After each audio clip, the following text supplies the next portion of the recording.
Hello friends, இது வந்து puff கை தைக்கிறதுக்கு. இந்த பஃப் கை தைக்கிறதுக்கு வந்து துணியை 2ஆ மடித்து போட்டு 17 இன்ச் அளவு இருக்கணும். எந்த அளவு குண்டா இருந்தாலும் சரி, ஒல்லியாக இருந்தாலும் சரி, எவ்வளோ பெரியவங்களா இருந்தாலும் சரி, 17 இன்ச்சில் துணி இருந்தால் பஃப் கை வந்து நல்லா தைக்க வரும். அந்த உயரத்தில் வந்து நம்ம உயரம் எத்தனை இன்ச் இருக்கோ, இப்போ ஒரு 5 இன்ச்சு உயரம் தேவைன்னா 8 இன்ச் வச்சுக்கணும். உயரம் எத்தனை இன்ச் இருக்கோ அதிலேருந்து 3 இன்ச் அளவுக்கு அதிகமாக நம்ம துணியை வச்சுக்கணும். துணியை வச்சுக்கிட்டு கட் பண்ணி எடுத்துடணும். கட் பண்ணி எடுத்துகிட்டு லைனிங் துணி இதையும் ஒன்றா சேர்த்து தைச்சிட்டு அதை அப்படியே 2ஆ மடித்து போட்டு 2ஆ 3ல் ஒரு பாகம் கீழேருந்து, அதாவது நம்ம தைக்கிற பகுதி இருக்குல்ல, அதுலேருந்து 3ல் ஒரு பாகத்தில் மார்க் பண்ணிக்கணும். அப்படி மார்க் பண்ணால் 2 சைடும் ஒரு பாகமும் நடுவில் 2 பாகமும் கிடைக்கும். அந்த 2 பாகத்துக்கு நடுவில் நாம் வந்து இந்த மாதிரி சுருக்கு வைக்கணும்.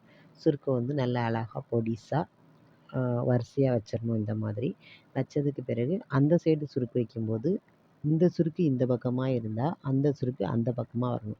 அதாவது 2 சுருக்கையும் ஒரே பக்கமாக வைக்காமல் ஆப்போசிட் சைடாக வைக்கணும். அப்படி ஆப்போசிட் சைடாக வச்சு அதுக்கு எப்படி நம்ம தைச்சோமோ அதே மாதிரி பொடி பொடி சுருக்காக வச்சு அடுக்கடுக்காக வச்சு தைச்சிடணும். அப்படி தைச்சிட்டோன்னா பஃப் கை வந்து இந்த மாதிரி அழகாக இருக்கும். ஒரே சைடில் வச்சோன்னா பஃப் வந்து நல்ல தூக்கலாக இருக்காது. 2 சைடும் நம்ம வைக்கும்போது பஃப் வந்து இந்த மாதிரி நல்ல தூக்கலாக இருக்கும், பார்க்க அழகாக இருக்கும். அதுக்கடுத்து வந்து இதுக்கு வந்து கீழே வந்து பார்டர் இருக்குது. இது வந்து பட்டு ப்ளவுஸு.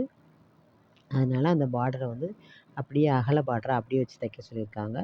அந்த பார்டரை வச்சு நம்ம தைக்க போகிறோம். அதே சமயம் அந்த பார்டருக்கு நடுவில், அதாவது நம்ம சுருக்கு வச்சுருக்கோம் இல்லையா, அந்த சுருக்கு வச்சுருக்கிறது நடுவில் வந்து அந்த 3 ரோப் வைக்க சொல்லியிருக்காங்க. சும்மா அப்படி தொங்குற மாதிரி டிசைனுக்கு அந்த மாதிரி 3 ரோப்பையுமே இந்த சுருக்குக்கு நடுவுலையே 3 இடத்துல வச்சு அதுக்கு மேலே நம்ம பார்டரை வச்சு தைச்சிடலாம். பார்டரை வச்சு நம்ம இந்த மாதிரி தைச்சி எடுத்துக்கிட்டோம் அப்படின்னாக்கி நல்லாயிருக்கும் பார்க்குறதுக்கு. டிசைன் எல்லாமே நாம் வைக்கிறது தான். என்னென்ன டிசைன் வந்து எதையும் பார்த்து அப்படின்னு இல்லை, நம்மளோட கற்பனை தான். எல்லா டிசைனுமே நம்மளோட கற்பனை தான். நம்மளோட கற்பனையில் தான் வந்து ஒவ்வொரு மாடலும் ஒவ்வொரு டிசைனும் உருவாகுது. அந்த மாதிரி இப்படி தைச்சிட்டு அந்த ரோப் வச்சுருக்கோம் இல்லையா, அந்த ரோப்பில் வந்து இந்த பட்டோட மீதி இருக்கு இல்லையா பார்டரு, இந்த பார்டரையே எடுத்து கீழே வந்து போ மாதிரி போடுறதுக்காக அதை வந்து ஸ்கொயர் டைப்பில் வெட்டி இந்த மாதிரி அதை 2ஆ மடித்து முக்கோண ஷேப்பில் மடிச்சுக்கிட்டு அந்த கயிறை வந்து இதுக்கு உள்ளே வச்சு ஆப்போசிட் சைடாக நம்ம தைச்சிடணும்.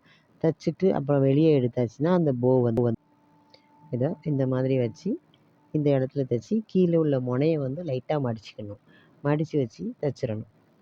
அப்படி மடித்து நம்ம தைக்கும்போது நீளமாக அந்த வி ஷேப்பில் தொங்காமல் கீழே வந்து கொஞ்சம் முக்கோண ஷேப்பில் வரும். அதாவது